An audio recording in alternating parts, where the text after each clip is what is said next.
The road of excess leads to the palace of wisdom. Your life is your life. Know it while you have it. You are marvelous. The gods wait to delight in you. Don't try.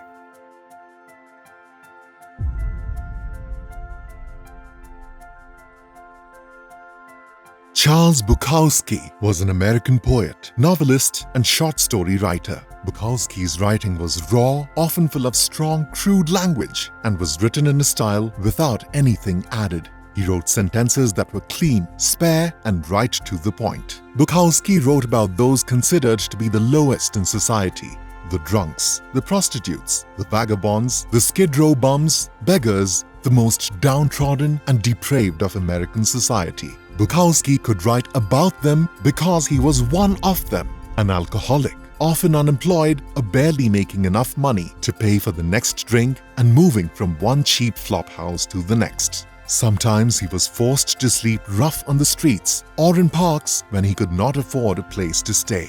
And through it all, he kept writing.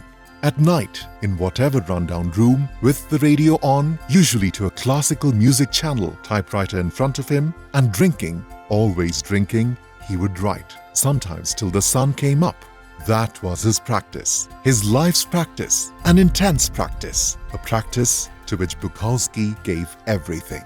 His life, his health, his friendships, his girlfriends. Everything was sacrificed to the fire of his writing practice. In fact, his writing practice was so intense, it verged on being a spiritual practice. Bukowski died in 1994, just when he was beginning to be recognized as one of the most important American writers of the 20th century. And it was clear to those who surrounded him in the last few years of his life that Bukowski had not only become a great writer, but also had achieved a hard and long fought for state of worldly wisdom, human understanding, and a deep state of peace.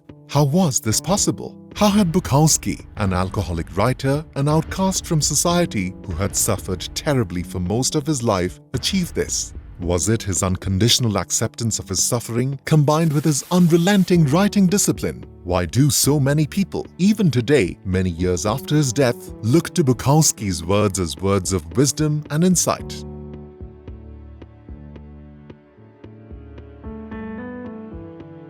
Bukowski suffered terribly during his lifetime, and not just from his lifelong alcoholism.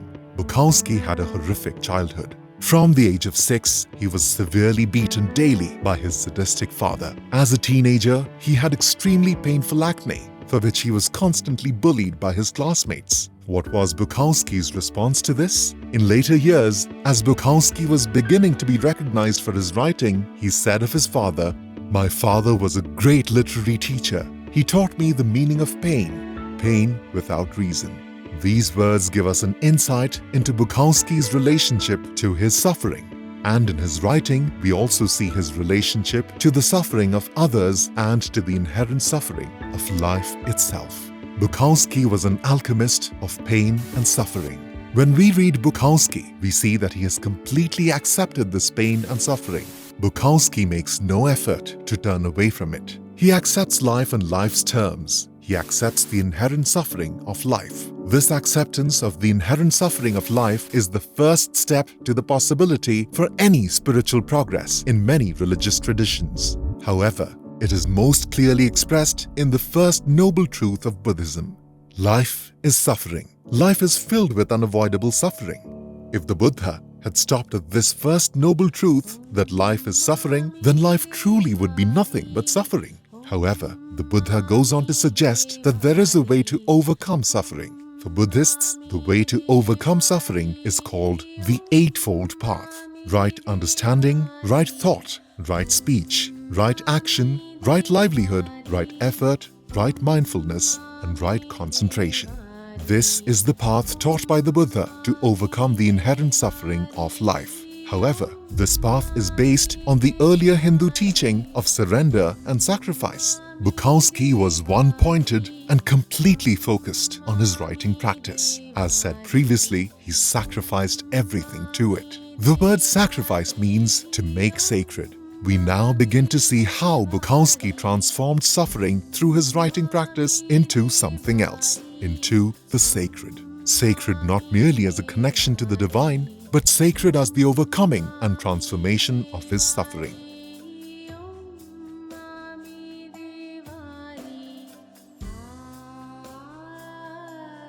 We are all going to die, all of us. What a circus. That alone should make us love each other, but it doesn't. We are terrorized and flattened by trivialities. We are eaten up by nothing. Somebody once asked me what my theory of life was, and I said, don't try. That fits the writing too. I don't try, I just type. Bukowski was still only in his early 20s when he dropped out of college and decided to be a writer. He wandered the highways of the US, finding simple laboring jobs whenever he could. Whenever he had any spare time, he wrote and he drank. During this time, Bukowski wrote hundreds of short stories. Only 2 were ever published, and with no success. Unable to handle the rejection and his inability to become a writer, Bukowski spiraled into depression and began drinking more heavily than he had ever before. Now, for the first and last time in his life, Bukowski stopped writing. He took to the roads again, drinking almost constantly and scrounging money in whatever way he could. It was during this time that he began to regularly get into fist fights while drinking in bars. Often the beatings that he would receive in these fights would leave him badly injured and lying in bed for days to recover. When he eventually started to write again, Bukowski would return again and again to this period, the lowest of his entire life. He would write of the hellish extremes that he experienced, representing himself as his fictional alter ego, Hank Chinaski. Bukowski would say later of this period that he was basically drunk for 10 years. At age 35, still drinking and brawling in bars at night, Bukowski worked filing letters in a post office, a job he hated. As a result of all his drinking, Bukowski developed a very serious bleeding ulcer that almost killed him. He barely survived. Waking up in a hospital bed, Bukowski swore to himself that he would write again, no matter what. He quit his job at the post office and, extremely poor with no money, began to write again. He had not written in 10 years. During this time, he wrote and produced many short stories and poems. And this time, many of them were published. But still, there was no real recognition or success. Bukowski was forced to return to the job at the post office. Every morning, he would rise early before work and write, even if he was suffering a soul-crushing hangover from the previous night's drinking. Bukowski worked at the post office, rising early and writing each morning for the next 11 years. Now, many of his pieces were beginning to be published in the underground newspapers of Los Angeles and San Francisco. From this time until his death in 1994, he would write off and on a column, Notes from a Dirty Old Man, for the underground LA magazine Open City.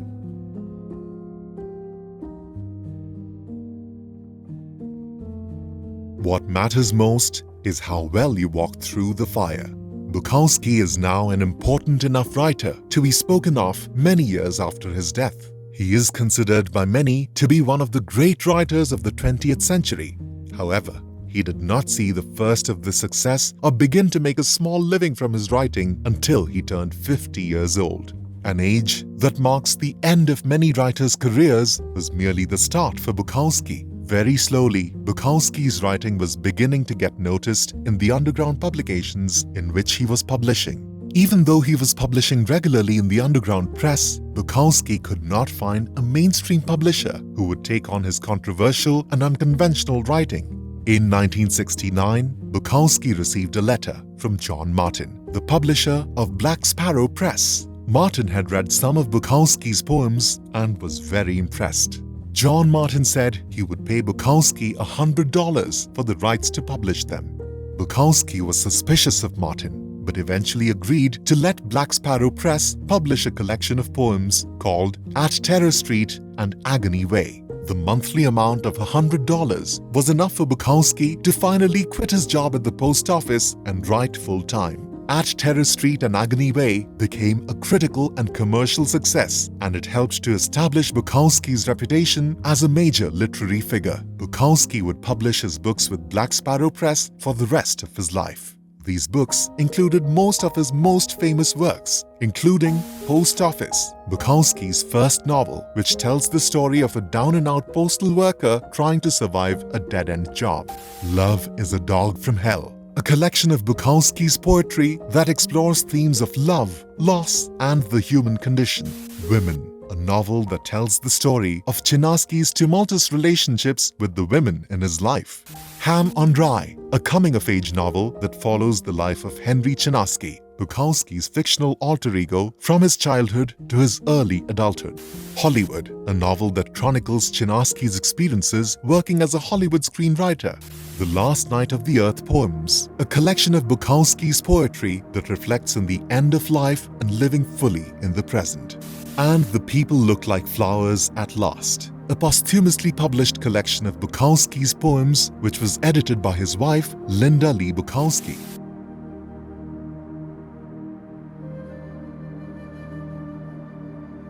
Old age is no place for sissies. This is probably Bukowski's most famous quote. Bukowski had spent his whole life unflinchingly and honestly facing up to the fact of aging, death, sickness, and the human condition.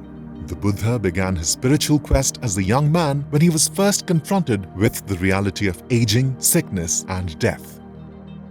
Now, with the full acceptance of these realities, Bukowski began to turn to the joy and happiness to be found in life, even with the fact of suffering. Bukowski, in the last decade and a half of his life, had achieved a sense of balance, simplicity, and peace. His literary success, based on years of writing practice, had become what the Hindus call his sadhana, or spiritual practice. And in this, Bukowski's own form of sadhana, he had generated enough spiritual purification, or tapas, to finally purify himself of the mind forms that had been torturing him. Bukowski had realized much more than fame, a fame that burns brightly to this day. He had finally overcome the demons and terrible memories of his father's savage beating of him as a small boy of 6. He had replaced his general hatred of people with a deepening understanding and compassion. He became capable of a loving relationship which would last to the very end of his life. The books that he published with Black Sparrow Press give a clear outline to Bukowski's spiritual development. Bukowski's last 2 books were The Last Night of the Earth, a collection of poems which reflected philosophically on the end of his life and on the importance of living in the present.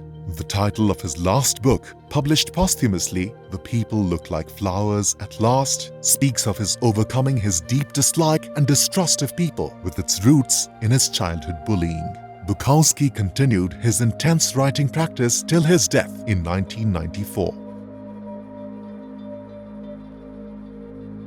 For the last 15 years of his life, he also traveled and gave lectures and readings to large audiences. In 1979, at a lecture at the University of California, Bukowski met his future wife, Linda Lee. Linda was a student at the university and was in the audience for Bukowski's reading. They hit it off immediately. They married in 1985 and stayed together for the rest of Bukowski's life. Although Bukowski would never stop drinking, Linda helped him reduce it and focus on his writing. They lived a simple life in a small house in San Pedro, California. Apart from writing, Bukowski would spend his days at the racetrack betting on horses, which he loved with a passion. He remained a voracious reader of writers like Ernest Hemingway, John Fante, and William Faulkner.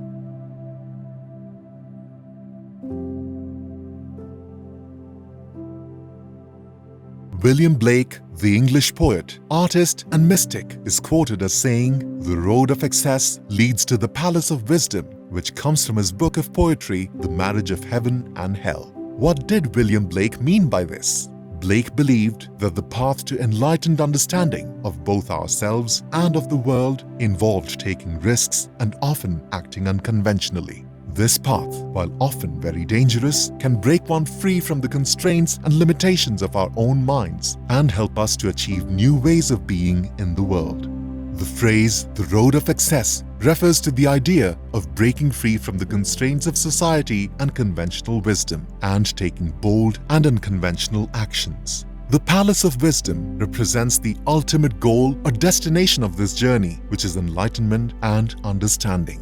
In Blake's view, the road of excess is not an easy or straightforward path, but it is ultimately the path that leads to true wisdom and understanding. He believed that by embracing the unconventional and taking risks, individuals could break free from the limitations of their own minds and explore new ways of thinking and being.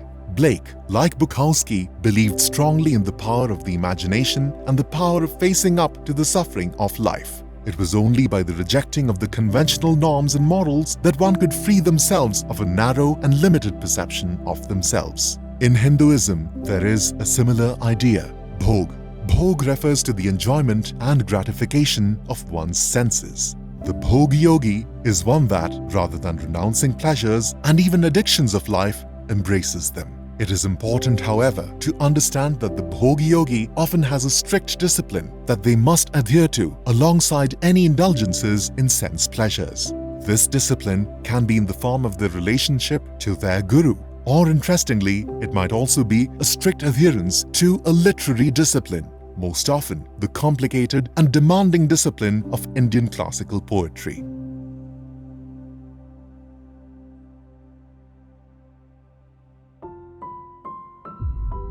He asked, "What makes a man a writer?"